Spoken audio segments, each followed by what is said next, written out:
गांव रंगपुर की होली पूरे इलाके में मशहूर थी। कहते हैं कि यहाँ जो भी होली खेलता उसकी जिंदगी खुशियों से भर जाती। लेकिन पिछले 5 सालों से होली पर कुछ न कुछ अनहोनी घट रही थी। इस बार गांव वालों ने तय किया कि वे आधी रात तक होली जलाएंगे और देखेंगे कि आखिर हर साल कोई न कोई गायब क्यों हो जाता है। रात के ठीक 12 बजे जब होली जल रही थी, तभी हवा में गुलाल उड़ने लगा बिना किसी के डाले। अचानक किसी ने देखा कि होलिका की आग में एक चेहरा उभर रहा है, राधा चाची का। राधा चाची वही थीं जो 5 साल पहले होली के दिन लापता हो गई थीं। तभी एक चीख गूंजी, मुझे बचाओ। भीड़ में भगदड़ मच गई। कुछ लोगों ने देखा कि उनकी छायाएं अलग होकर नाचने लगीं। वे छायाएं इंसानों की तरह थीं, लेकिन उनकी आंखें सुर्ख लाल थीं। गांव के बुजुर्ग पंडित जी ने कहा, ये वो आत्माएं हैं जो पिछले 5 सालों से होली पर गायब हो रही थीं। गांव के ठाकुर साहब ने कांपते हुए एक राज खोला। 5 साल पहले हमने होली पर एक औरत को जला दिया था। वह कोई और नहीं, हमारी ही गांव की राधा थी। वह गर्भवती थी और हमने उसे डायन समझकर जिंदा जला दिया। तभी अचानक आग से एक औरत बाहर निकली, काली साड़ी में, बिखरे बाल, चेहरा झुलसा हुआ। राधा चाची, तुम्हारी होली अब हमेशा के लिए खत्म, उसने गुस्से में कहा। और देखते ही देखते गांव की होली बुझ गई।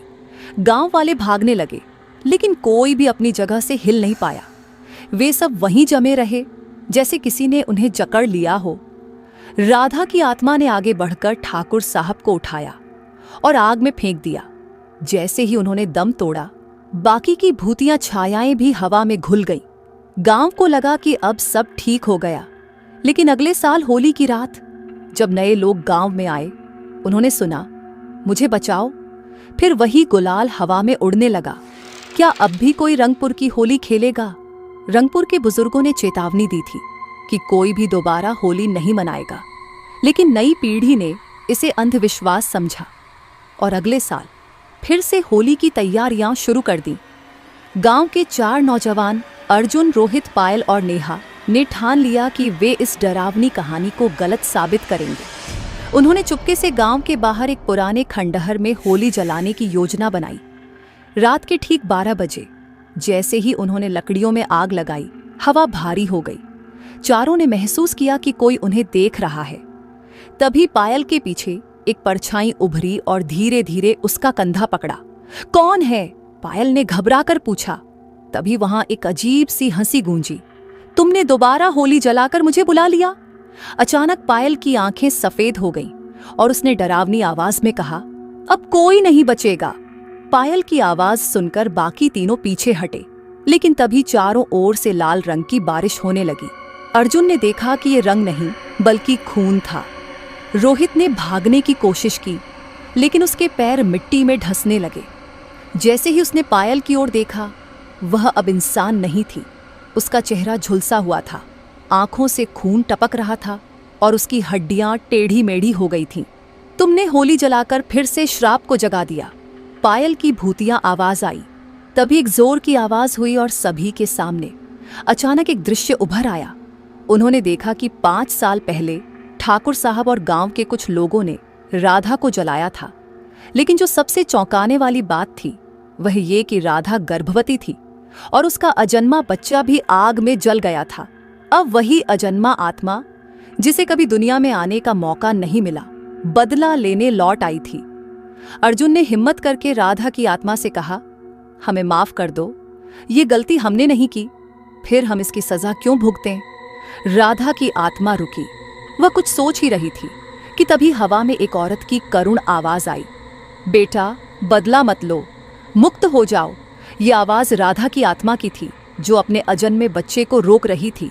बच्चे की आत्मा जोर से चीखी और पूरा माहौल हिल गया। अगले ही पल होलिका की आग बुझ गई, खून की बारिश बंद हो गई और पायल बेहोश होकर गिर पड़ी।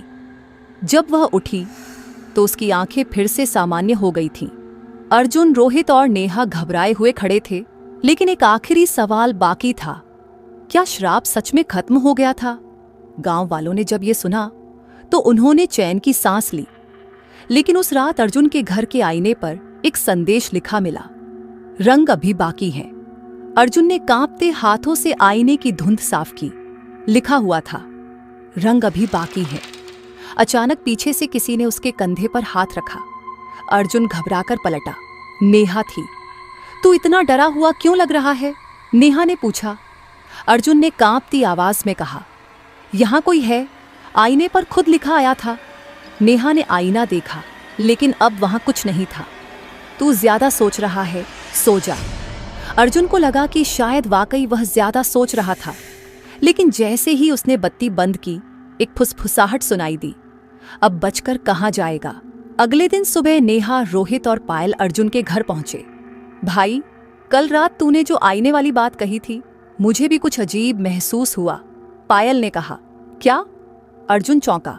पायल ने बताया, मैं रात में जब बाथरूम गई तो वहां टब में लाल रंग का पानी भरा था, लेकिन जब मैंने लाइट जलाई तो सब गायब। अब चारों घबरा चुके थे।